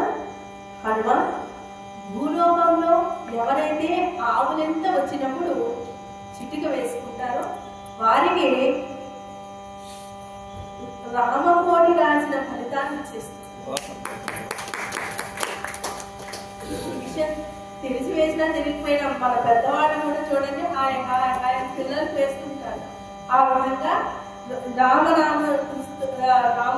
రామ కోటి రాసిన ఫలితాన్ని ఇచ్చేస్తున్నాం. అంతేకాదు ఈ హనుమంతుల వారు ఆనందించి సీతమ్మ దగ్గరకు వచ్చి అమ్మ గదిలో నుంచి నన్ను బయటకు పంపించడానికి అంత ప్రయత్నం చేశారు కదమ్మా, అంత శక్తి మీకు ఎక్కడి నుంచి వచ్చింది అంటే ఆవిడ ఇలా తన నుదుటి మీద చెరిపెట్టి ఇదిగోనైనా ఈ సింధూరం వల్లే నాకు అంత శక్తి వచ్చింది అన్నారు. అలాగమ్మా అని అలంకరణ మందిరానికి పరుగున వెళ్ళి ఒడిదంతా సింధూరం పూసుకొని వచ్చి అమ్మా ఇప్పుడు నేను మీకన్నా శక్తివంతున్నా అంతకన్నా శక్తివంతుండే కదమ్మా అన్నారు. హనుమంతుడు చేసిన పూర్తి చేష్టకి అందరూ నమ్ముకొని ఆ నాయన నువ్వు ఎప్పుడూ శక్తివంతుడివే అన్నది సీతామాత. అందుకే హనుమంతుల వారికి ఒంటి నిండా సింధూరం ఉంటుంది. శనివారం అంటే ఆయనకి చాలా ఇష్టం. ఎందుకంటే అశోకవనంలో ఉన్న సీతామాతను శనివారమే దర్శించారు. మనం కూడా ఈ రోజు శనివారమే వారి కథలు చెప్పుకోవడం మాకు అదృష్టం. ఆ విధంగా షటారి ఎందుకు పెడతారంటే ప్రసాదం ఎంత ప్రసాదాలు తీసుకున్నాక షటారి అనేది ఒక వాయువడి. అమ్మ కడుపులో నుంచి వచ్చేసేటప్పుడు భగవంతుడికి మనకి ఉన్న షటారి అనే సంబంధం ఉంటుంది. అమ్మ కడుపులో ఉన్నప్పుడు భగవంతుడికి మనకి సంబంధం ఉంటుంది. కడుపులోంచి వచ్చేసేటప్పుడు ఆ షటారి అనే వాయువు దేవుడి దగ్గర ఉన్న మన విజ్ఞతని తీసుకుపోతుంది. అందుకని మనం ఖచ్చితంగా షటారి పెట్టించుకునే తీరాలి. ఎవరైనా ఆయన నువ్వు ఎన్ని తిరుగు ప్రసాదం తిను, నువ్వు ఇంకేమైనా ఎక్కడికైనా తిరుగు, కానీ చివరికే పెట్టిస్తారు. చూసారా షటారి ఎప్పుడైనా మనకి చివరే పెడతారు. అక్షంతలు వేసిన తర్వాత షటారి పెడతారు. తీర్థ ప్రసాదాలు పుచ్చుకున్నాకే షటారి తీసుకుంటాం.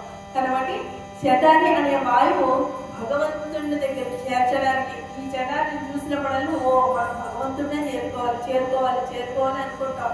అందువల్లే మనం షటారి లాస్ట్ లో పెడతారు అన్నమాట. ఇక తులసీదాస్ గారు ఈ హనుమాన్ చాలీసా ఎప్పుడు రాశారో తెలుసా అండి?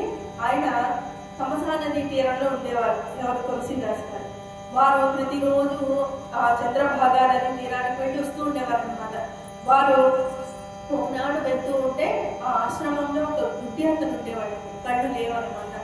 ఆ ఆశ్రమంలో వాళ్ళందరూ అతను తింటున్నారు. నువ్వు తింటారని తప్పిస్తే పనికిరావు, నువ్వు ఇట్లే ఉండు, నిన్ను ఎందుకు చూస్తున్నారు ఆయన అని చెప్పి ఇలా మాట్లాడుతుంటే అతను ఆత్మహత్య చేసుకుందాం నదిలోకి వెళ్ళి అని చెప్పి అతను వెళ్తున్నాడు. ఈయన తులసీదాస్ గారు స్నాన సంధ్యాదలు చేసుకొని కళ్ళు మూసుకొని రామనామం చేసుకుంటూ ఆయన వస్తున్నారు. ఇద్దరు ఒక్కసారిగా ముద్దుకునేసరికి ఏమయ్యా నేనంటే రామనామం చేసుకుంటా నీకేమైనా కళ్ళు లేవా అన్నారు తులసీదాస్ గారు. భక్తుడు అన్న మాటను ఎందుకంటే ఆయన ఒప్పు చేస్తారు, ఖచ్చితంగా కళ్ళు వచ్చి కూర్చున్నాయి ఆయనకి. కళ్ళు వచ్చేసరికి ఆహా ఆనందపడిపోయినాడు ఆ బిడ్డతను. కాకపోతే ఈ విషయాన్నంతా పాదుషా గూఢచారులందరూ స్వయంగా చూశారండి. వెళ్ళి చెప్పారనమాట పాదుషా గారికి. ఆయన ఒక శవాన్ని పడుకోబెట్టి ఇగో నువ్వేదో జిమ్మిక్కులు మ్యాజిక్కులు చేస్తున్నావంట కదా, అగో శవాన్ని బతికించాను. అయ్యా నాకు అది ఏమీ తెలియదు, భగవంతుడు అనిపించారు నేను అన్నాను అంతే తప్పించి నేను ఇలాంటివన్నీ నేను చేయనంతే, కుదరదంటే కుదరదనేసి అన్నా అనేటప్పటికీ ఒప్పుకోలేదండి. ఖచ్చితంగా చేస్తావా 1000 కొరడా దెబ్బలు కొట్టించమంటావా అనేసరికి నేను ఏమైనా చేయండి నాకేం భయం లేదన్నారు తులసీదాస్ గారు. కొరడా తీసుకొని అతని దగ్గరికి వచ్చేటప్పటికి ఎక్కడి నుంచి వచ్చాయో తెలియదండి, కొన్ని వేల కోతులు వచ్చాయట ఆ మందిరానికి అంతా వచ్చేసి చుట్టూ ముట్టేసేయండి. ఒక్క ఇది కూడా తులసీదాస్ గారి దగ్గరికి రాలేదు కదా. ఆపదలో ఆదుకున్నాడనే ఆనందంతో హనుమాన్ చాలీసా రచించారని తులసీదాస్ గారు. అందుకే ఎప్పుడు మనం భయపడినప్పుడైనా ధైర్యం కోసమైనా మనం హనుమాన్ చాలీసానే చదువుతాము. కాబట్టి హనుమంతుడు ఎంతో విజ్ఞానవంతులండి. ఆయన సూర్యుడు శిష్యుడు. వారికి ఏమి అసలు ఆరనే తినాలనుకున్నారు. అసలు మినప వడలు మనం హారంగా వేస్తాం. చిన్నప్పుడు చందమామ చూసి అన్నం పెట్టేవాళ్ళు. ఈయన సూర్యుడిని చూసి అబ్బా ఈయనే బాగున్నాడు పండులాగా ఆయనే చేసేవాళ్ళ అనేసి ఈయన పరిగెట్టారు ఆ పైకి. వెళ్ళేసరికి అప్పుడు గ్రహణ సమయం రాహు కొడుతున్నాడండి. రాహు బాబోయ్ నేను పట్టాల్సింది పోయి ఎవడో వచ్చి తినేస్తానంటాడు అనేసి ఈయన భయపడి రాహు ఇంతో కొట్టాడండి. ఎవరితో? హనుమంతుడితో పోటాడేసరికి ఆయన గర్భానంతా అంచు పక్కన పెట్టేశారంట హనుమంతుల వారు. అప్పుడు హనుమంతుడు ఒక వర్ణించారంట. ఏంటో తెలుసా? రాహుగ్రహ బాధలు కానీ రాహుగ్రహం పీడించకుండా ఉండాలి అంటే హనుమంతుల వారికి దండ రూపంలో కానీ సర్పరూపంలో కానీ ఎవరైతే మినప రాహువుకి విలువలే కదండి చేస్తామా, మినప సంబంధమైన వంటకాన్ని ఎవరైతే సమర్పిస్తారో వారికి రాహు దోషం బాధించదు. ఈ విషయము కంచి పరమాచార్యుల వారే స్వయంగా చెప్పారండి. ఇంతటి చక్కని హనుమంతుల వారి గురించి చెప్పే అవకాశాన్ని కల్పించిన మీ అందరికీ సంజయబద్ధకంగా నమస్కరిస్తూ 9 గంటలకు పూర్తి చేశానంటో కృష్ణమూర్తి గారు మాట కొట్టుపాడేది ఖచ్చితంగా 9.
ఒక విశేషాన్ని మనం చూస్తే ఈ రోజున చాలా కాలం తర్వాత ఒక హరిదాస్ గారు ఈ మధ్య కాలంలో హరికథలు ఎలా ఉన్నాయంటే ప్రారంభం గణపతితో ప్రారంభమవుతుంది, చివరి 5 నిమిషాల్లో కార్యక్రమం ముగుస్తుంది. ఈ మధ్యలో దేశం, రాష్ట్రం, ఇంటివి వంటివి అన్ని విదేశాలు కూడా తిరిగి వస్తాయి. అన్ని అంశాలని స్పర్శిస్తారు. కథ మాత్రం చివరి 5 నిమిషాల్లోనే ముగిస్తారు. ఇదే వేదిక నుంచి కూడా చూసినటువంటి కథలు అవి ఉన్నాయి. సరే భారీ భారీ అయింది, దాని గురించి మనం ఏమంటాం. ఈ రోజున మాత్రం సంపూర్ణంగా నిజంగా నేను అనుకుంటూ వచ్చాను. అందులో మా మూర్తి గారు ముందుకు వచ్చారు. మరి ఏమవుతుందో ఇక్కడ అని చెప్పి అనుకుంటే పాపం ఏ మాటగా మాట కథని సంపూర్ణం చేశారు. ఆవిడ నెత్తికెత్తుకున్న బోర్లు కూడా తీసుకున్నారు. ఇది చాలా ఆనందించినటువంటి విషయంగా మనం పేర్కోవచ్చు. ఇప్పుడు పక్క వైద్యాల వారికి శ్రీ పీవీకే సోమయాదవ్ గారి ద్వారా సత్కారం జరిగింది. తేజాను మరియు ప్రసాద్ గారు,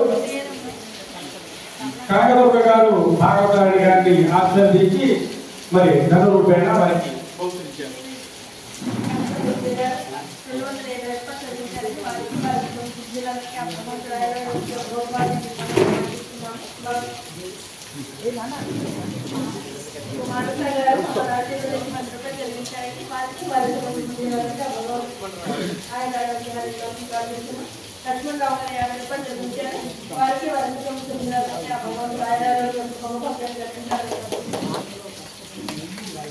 ఇప్పుడు కృష్ణా విశేష గారు, వారి సత్యమణి భవానీ గారు మరి భాగవతారాయణ గారికి వారి వాయిద్యకారులు కూడా సత్కరిస్తున్నారు.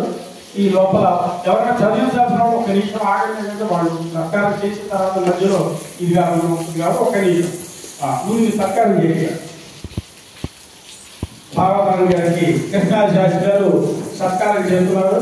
విశేషం ఏమిటంటే మరి భాగవతారాయణ గారి కథ విని మరి వారు మంత్రముగ్ధులై వాణా చెప్పడం కూడా ఏ విధంగానూ జడవగా వారు వారు వెళ్ళి ఈ యొక్క వస్తువులను తీసుకురావడమే కాక వారి సతీమణి కూడా గంట పెట్టుకుని వచ్చి ఈనాటి కార్యక్రమాన్ని సుసంపన్నం చేశారు. వారికి ప్రత్యేకమైనటువంటి ధన్యవాదాలు. కొనసాగుతున్న భక్త సమాజం వాయిద్యకారులు శ్రీ ప్రసాద్ మరియు శ్రీ తేజాకి శ్రీ ఆదిశేషులు దంపతులు బహుమతిని ఇస్తున్నారు.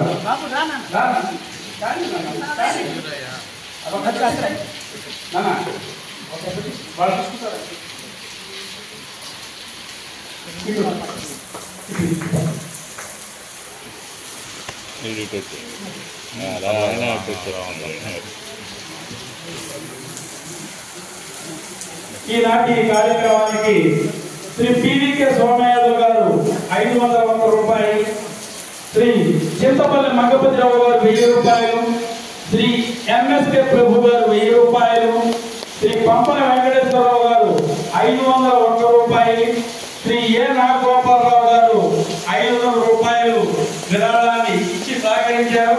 ఇప్పుడు శ్రీ మూర్తి గారు వనస్థలపురం భక్త సమాజం తరఫున మరి శ్రీ చింతపల్లి మంగపతిరావు గారు, అదేవిధంగా శ్రీవరపు అప్పారావు గారు చేతుల మీదుగా భాగవతారాయణ గారిని సత్కరిస్తున్నారు.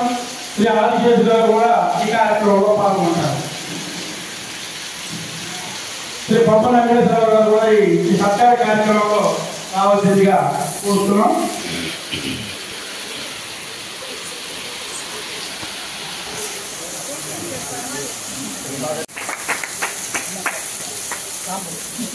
తాంబూలాన్ని పెద్దవాడుతున్నారు. ఇప్పుడు వాద్యకారులకి సభ శ్రీ ప్రసాద్, శ్రీ పంపన వెంకటేశ్వరరావు గారు సేవగా సత్కరిస్తున్నారు.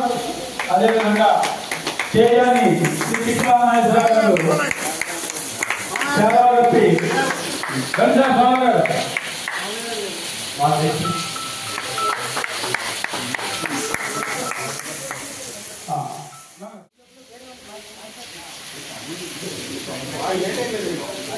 ఎవరు బయట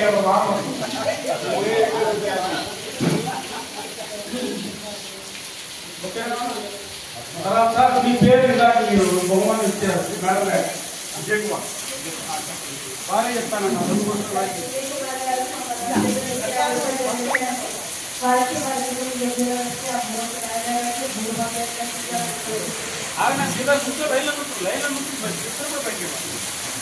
తదుపరి ఒక సూచన, దేవాలయం తరఫున అందరికీ కూడా ప్రసాద వితరణ కార్యక్రమం ఉంది. అందరూ ప్రసాదాలు స్వీకరించి వెళ్ళాలి.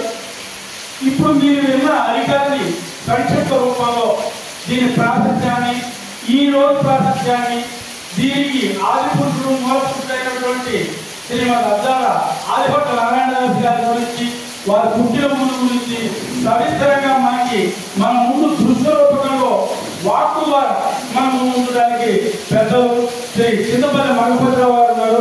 వారు ఒక 5 నిమిషాల్లో ఈ యొక్క కార్యక్రమాన్ని పూర్తి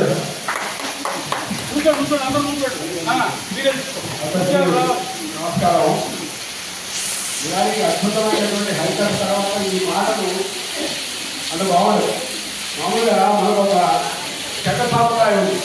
ఎవరైనా మనకి విసుగెట్టి ఇచ్చేట్టుగా మాట్లాడితే చాలా హరికథ అంటారు.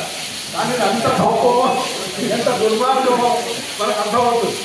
అంత అద్భుతంగా ఆయన చాలా సాధన చేసి ముఖ్యంగా సంగీత ప్రాధాన్యతతో ఉండేటటువంటి ఒక కదమ్మంలాగా దీన్ని వాడు అల్లారు. ఆవిడ సంగీతం నేర్చుకోవడానికి వెళ్ళి హరికథ నేర్చుకున్నారు కానీ ఎనకుండా 2 నేర్చుకున్నట్టున్నారు. అంటే సంగీతంలో కుర్పులు ఎక్కువ పాడారు. చాలా అద్భుతంగా సాగింది. ఈ మన అజాడ ఆదిభట్ల నారాయణదాస్ గారి జననం వాటికి 160 సంవత్సరాల. ఇంకొక విశేషం ఏంటంటే వారు పుట్టింది రక్షాక్షి నామ సంవత్సర శ్రావణ బహుళ చతుర్దశి. అంటే ఇవాళ త్రయోదశి రేపేంటి అంటే రేపే. ఇది ఇంగ్లీష్ టీచర్లతో పేరుతో ఇవ్వాలైనప్పటికీ వారి నిజమైన బర్త్డే మన నిజంగా సాంప్రదాయం ప్రకారం చేసుకునే బర్త్డే రేపే వారి ఒక జన్మదినం.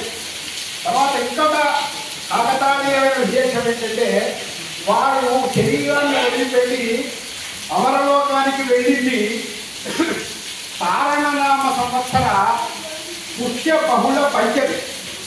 పుష్య బహుళ పంచమి ఏమిటండి? త్యాగరాజ స్వామి వారు బ్రహ్మాండంగా యువయాత్ర అద్భుతమైనటువంటి కార్యక్రమాలు చేస్తారు. అందరికీ తెలుసుకోవాలి. ఆరాధన వస్తారు.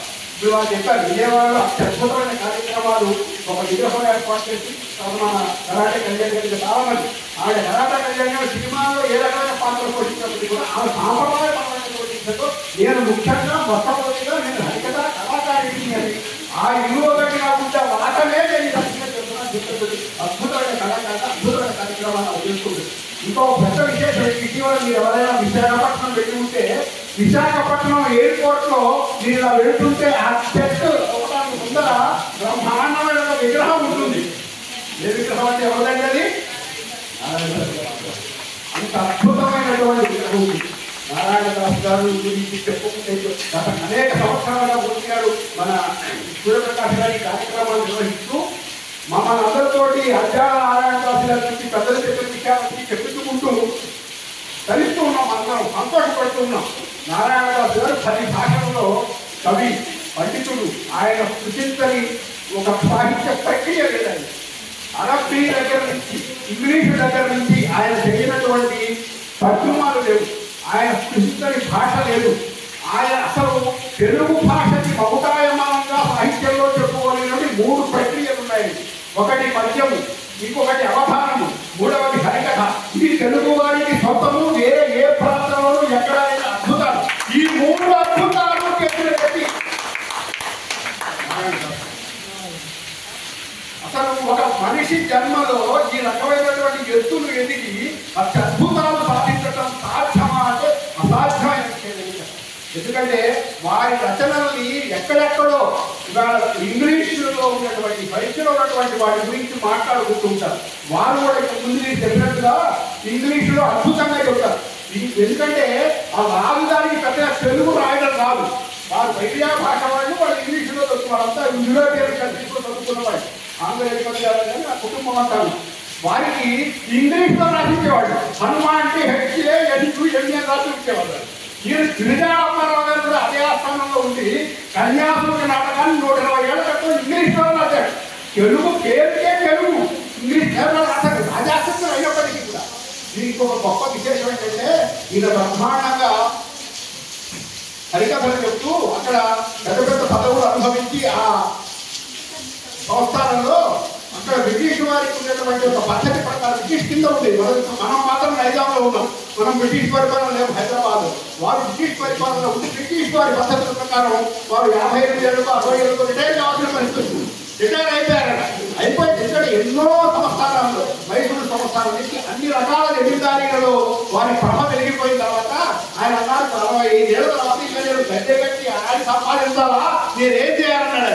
అంటే మీరు తెలియని వారు ఎవరండి మాట్లాడితే వెంటనే అప్పుడు ముఖ్యమంత్రిగా ఉండే రాజాజీ గారు వారి దగ్గరికి వెళ్ళి ఎవరైనా నీకు ఆడమంటావా చెప్పండి. నువ్వెందుకు ఆడతావా, నీకు పెన్షన్ కాదు, నీకు ఏ జీవితం అయితే తీసుకుంటున్నావో నీ జీవితాంతం అదే జీవితం ఇస్తాను. మెడ్రాస్ ప్రెసిడెన్సీలో జరిగినటువంటి విషయం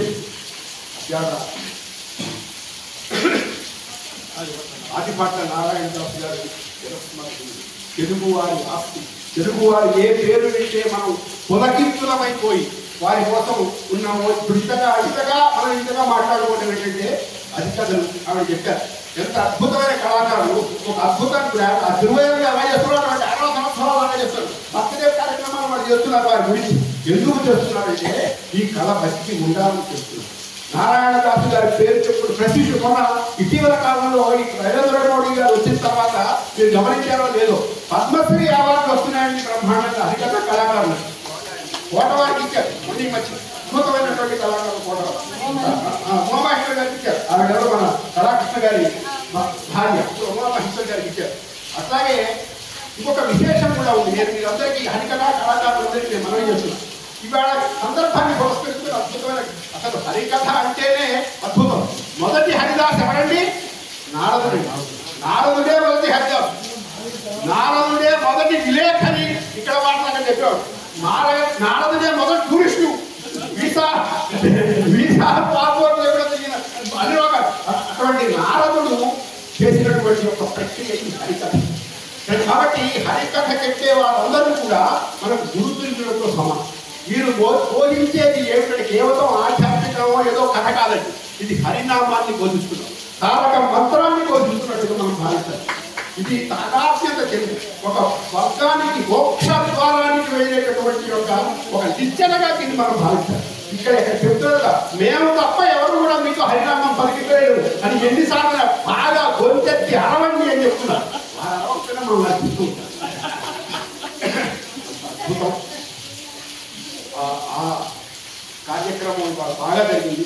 వారికి భగవంతుడు అనుగ్రహం ఉండాలి. ముఖ్యంగా అజ్ఞాన వారి ఆశీర్వచనములు ఉండాలి. ఈ కళ బతికి ఉండాలి. ఇట్లా మూర్తి గారు కానీ తర్వాత మా సూర్యప్రకాష్ గారి లేక వారికి సహాయంగా మనందరం కూడా ఉంది. ఇటువంటి కార్యక్రమాలు జరిగేటట్టుగా ఉండాలి. నా ఉద్దేశం అయితే ఒకటి నేను అనుకుంటా కోటవారు గురుముల వారు నారాయణదాసు గారి చరిత్రనే హరికథ. నారాయణదాసు గారి చరిత్రనే హరికథగా వారు తయారు చేసి అద్భుతంగా చేశారు. కానీ వారిని చూసి వినేంత ఆ వయస్సు కానీ ఆ అవకాశం కానీ అదృష్టం మనకు కలగకపోయినా ఎక్కడైనా మనకు దొరుకుతుంది. రికార్డులలో ఎక్కడ దొరుకుతుంది. తప్పకుండా వికీరవలసినటువంటి హరికథ గురుకుల వారు చేసినటువంటి హరికథ. కాబట్టి ఇటువంటి సందర్భాలలో నేను వీరికి మనం చేస్తుంటే దాన్ని కొంచెం డెవలప్ చేసాం. తెలుసు వీరు నిత్య నూతనంగా చేస్తుంటారు. ఇవాళ ఎన్ని విషయాలు మనకు చెప్పారు. ఇవాళ వచ్చినటువంటి మన సూర్యప్రకాష్ గారు చెప్పినట్టు కథ మొదలెట్టి మిగతా దేశాలు సంసారాలు లేకపోతే సాహిత్యము లేకపోతే సమాజంలో జరుగుతున్న విషయాలు రాజకీయాలు అన్ని చెప్పి చివరికి వచ్చి కథ అయిపోయింది అన్నట్టుగా కాకుండా అన్ని విషయాలు చెబుతూ ఇవాళ సామాజిక విషయాలు కూడా ఏ రకంగా ఉంటాయో అందరూ చూపించినట్టుగా అట్లాగే అజ్ఞాన నారాయణదాసు గారి చరిత్ర కూడా మనకి చెప్పవలసిన అవసరం ఉంది. వారిని అందరూ కూడా ఎక్కడో ఒకటి శిష్యులకైనా సరే తర్ఫీదిస్తే వారిని కలుసుకున్నంత మాత్రమే మోక్షప్రాప్తి జరిగేటువంటి అనుభవం. ఇటువంటి మంచి కార్యక్రమం ఇవాళ వచ్చినందుకు మన అందరూ ఇంతమంది కూడా వచ్చారు. మనకి అన్ని సహకరించారు. ఇంకా చెప్పాలంటే వాళ్ళు 4 మాటలు మేము మాట్లాడటానికి కూడా వాళ్ళు సహకరించారు. అద్భుతంగా జరిగింది. ఈ కార్యక్రమాన్ని నిర్వహించిన వారికి ముఖ్యంగా వీరికి పక్క వాయిద్యాలతో సహా వారికి మన ఆవిడ నిజంగా బంగారు తల్లిలాగా చెప్పింది. బంగారు లక్ష్మి మనకి చాలా ముద్దుగా ఉండి చాలా చక్కగా ఉండే వాళ్ళని బంగారు తల్లి అంటూ మనకు అందరూ ఇలా బంగారు తల్లిలాగా ఆవిడ మనందరి సోదరి చక్కగా చెప్పారు. తప్పకుండా ఈ కళ నిలబడటానికి నిజంగా చెప్పాలంటే వాళ్ళు చేసే ఈ పని ఏంటంటేనండి ఏదో డబ్బు సంపాదన కోసం ఇంకోటో ఈ కళ బతకటం కోసం ఈ కళ నిలబెట్టడం కోసం మా గురువులు ఏదైతే విశ్వాసంతో మాకు ఈ కథ నేర్పారో వారి పేరు నిలబెట్టడం కోసం, ఈ సాంప్రదాయాన్ని నిలబెట్టడం కోసం నలుగురికి హరినామం చెప్పడం కోసం ఇది మనందరం అనుసరిద్దాం, అనుసరిద్దాం, వారిని ఆదరిద్దాం, ముందు ముందుగా కార్యక్రమాలు చేసుకుంటున్నాం. ఇప్పుడు ముందు నమస్కారం. సుమారు 60 సంవత్సరాల క్రితం మా అమ్మగారిని ఒక కళాకారుని సత్కరించడం జరిగింది. మా అమ్మగారిని ఈ సందర్భంగా మా జ్ఞాపకం చేసుకునే అవకాశం చేసుకుంటారు.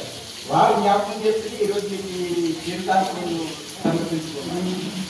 ప్రతి ఒక్కరు కోరుకునేది బంగారం. ఆ బంగారం కావాలి, లక్ష్మి కావాలి. ఈ బంగారు లక్ష్మి దాంతో పాటు సరస్వతి దేవుని కూడా తీసుకొచ్చి భగవన్నామాన్ని గోవిందా గురి నడిపించి భక్తిభావాన్ని పూరితం చేసేసి మీకు ధన్యవాదాలు. ఈ కళ అనేది ప్రతి ఒక్కరికి అవసరము. రాను మర్చిపోతున్నాము.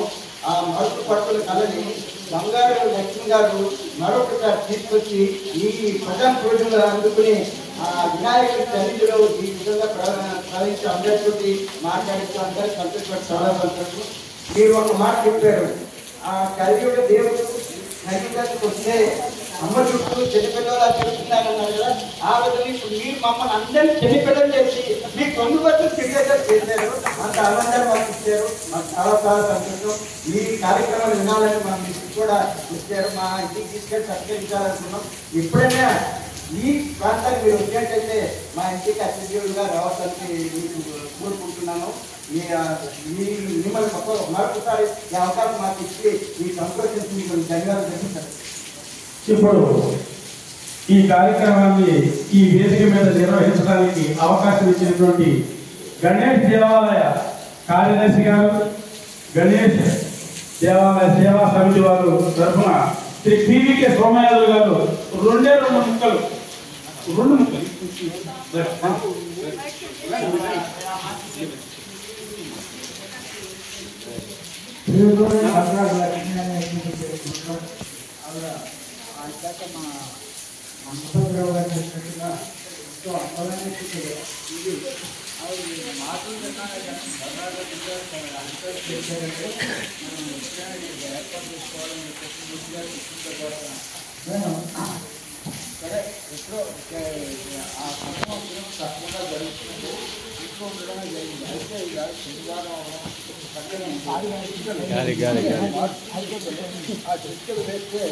మనం కొన్ని వేళ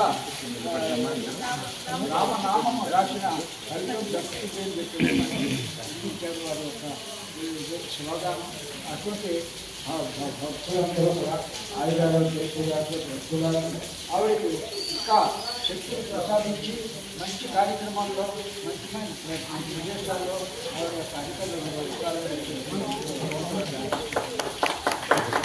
ధన్యవాదాలు సార్. ఇప్పుడు ఈ కార్యక్రమ ఆఖరి ఘట్టం వందన సమర్పణ. దీని శ్రీ వనసాపురం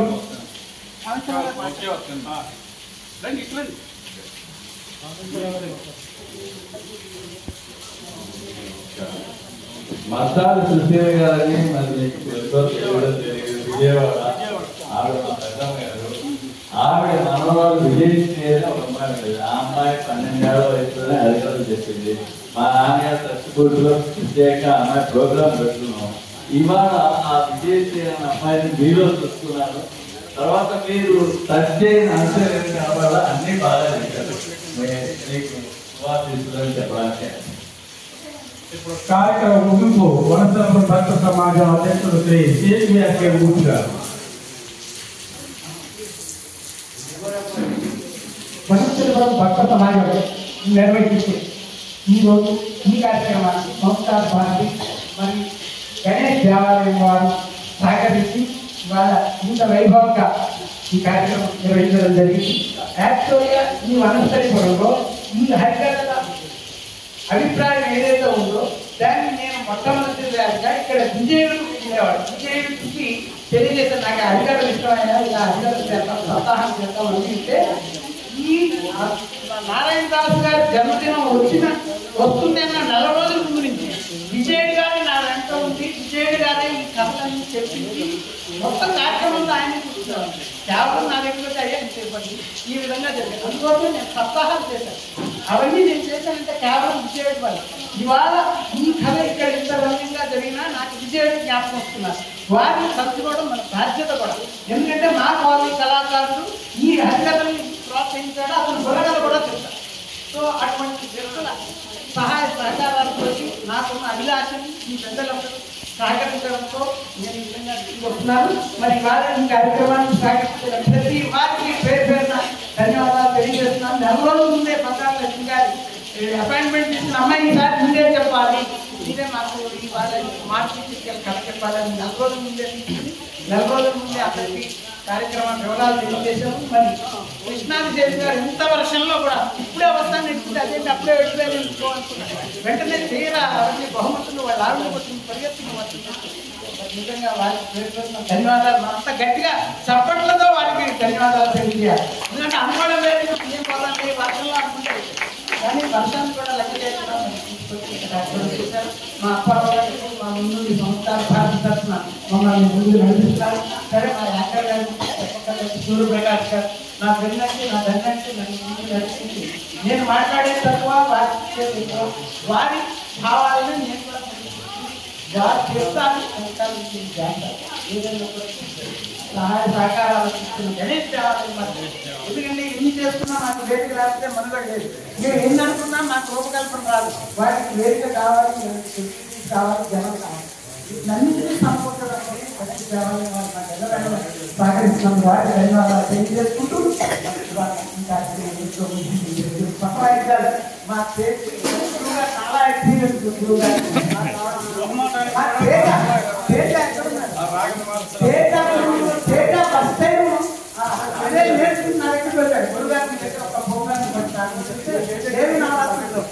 చక్కగా ప్రోగ్రామ్ అరేంజ్ చేశారు. అలాంటి నేర్చుకుంటున్నాడు ఇవాళ హైటెక్ మొత్తం వాయిస్తున్నాడు.